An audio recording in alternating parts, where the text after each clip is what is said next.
Right now, the memorial of 9/11 was filled this weekend at Ground Zero. Who was there and what happened? The shocking murder in Auburndale over the weekend and what police are saying as to what happened. Also, Apple's newest gadget and what we can expect from the media giant. 96 News starts right now. This is 96 News. News you can trust. Good evening, everyone. It is the week of September 12th, and this is 96 News. I'm Ryan Shea.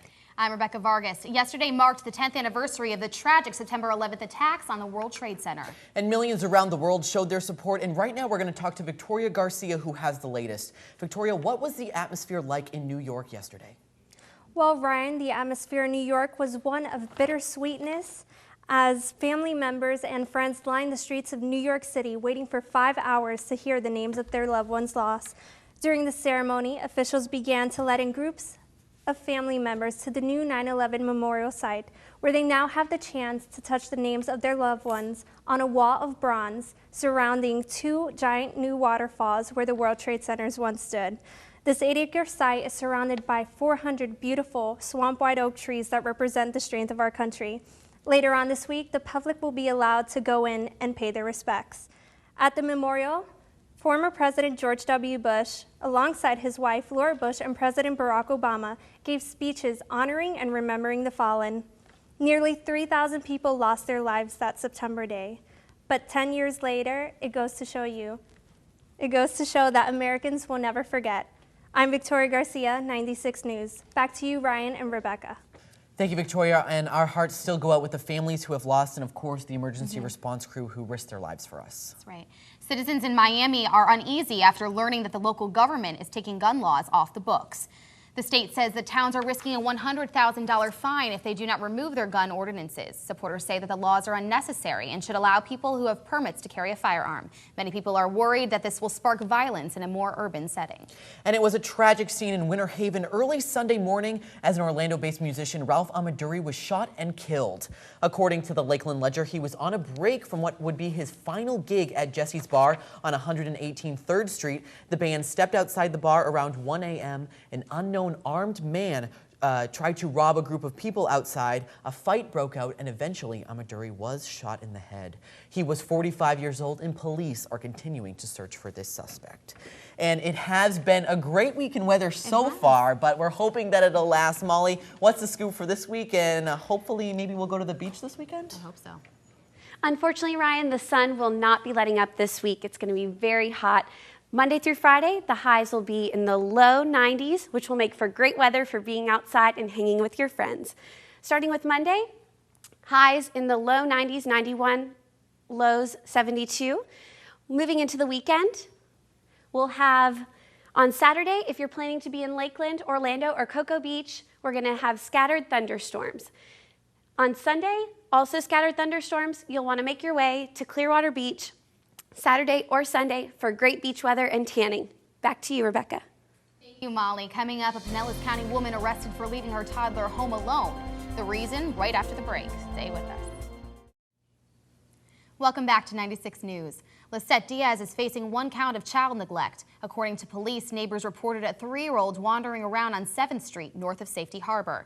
The young girl only spoke Spanish but communicated to where she was staying. Police later learned that her mother left her home to go partying in Ybor City. She claims the 3-year-old was asleep when she left. The investigation is still underway.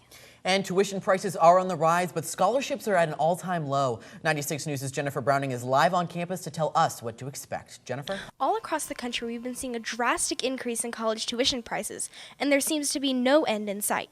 Since the early 1980s, tuition has risen to nearly 400%. The 2011-2012 school year is seeing for its 3rd year in a row an increase of 15%, meaning 15% more a year every year. Much of the blame is going to a lack of public funding in schools. For the students, the decrease in financial aid is hurting them very much.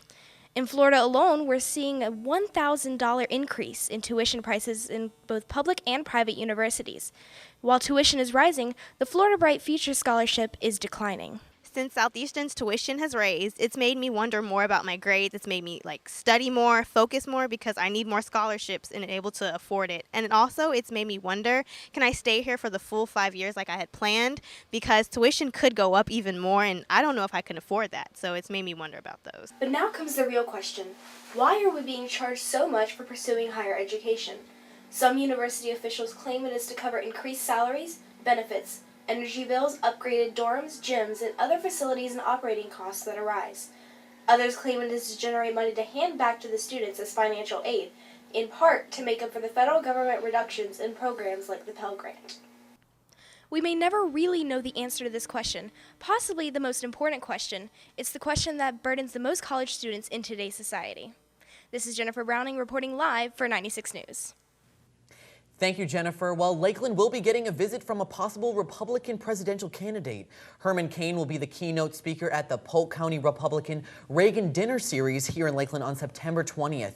Chairman of that committee that sponsors the dinner say this is a great opportunity to have exposure to top presidential candidates. And of course, you can attend this event at the Lakeland Center. The tickets are ranging from $55 to $1,000 a table. It's now time for sports with Julius Williams. Thank you, Rebecca. This week has been a huge week as the NFL kicked off their season. But it might not be too exciting for Indianapolis Colts fans as Peyton Manning may be out for the entire season due to a neck injury.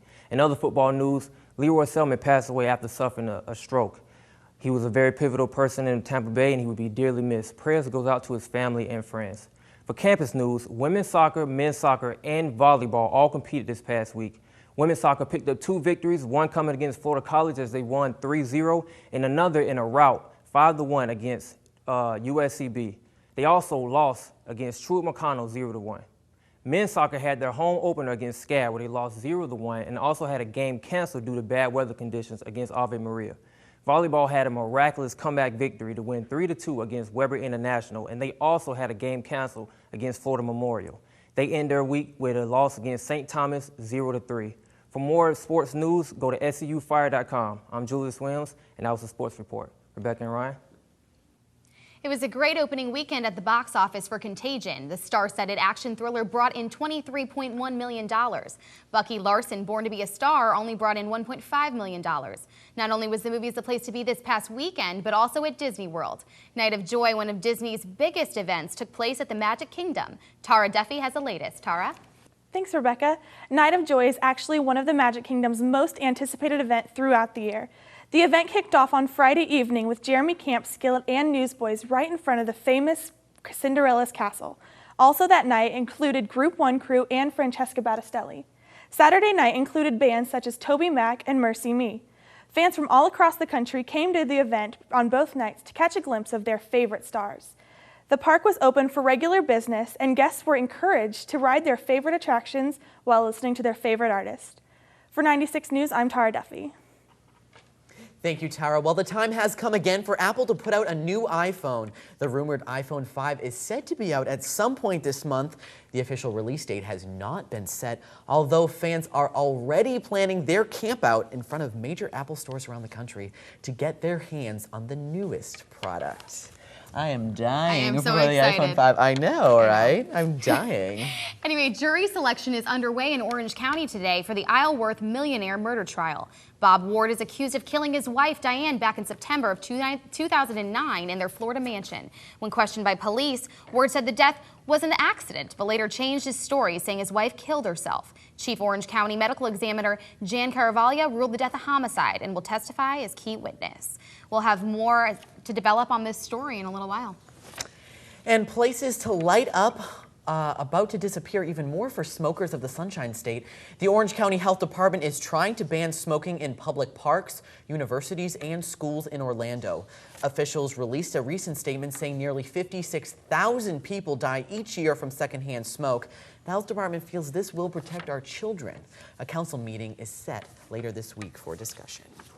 Well, that's good because That is good. smoking You know, is dangerous. It will help our children, and secondhand smoke, it's everywhere. You can't go anywhere without someone smoking. I know, so. not healthy. Anyway, the life of a 21-year-old lifeguard at a Tampa water park was cut short this weekend. Justin Inverso was standing in just a few feet of water when he was struck by lightning at Adventure Island.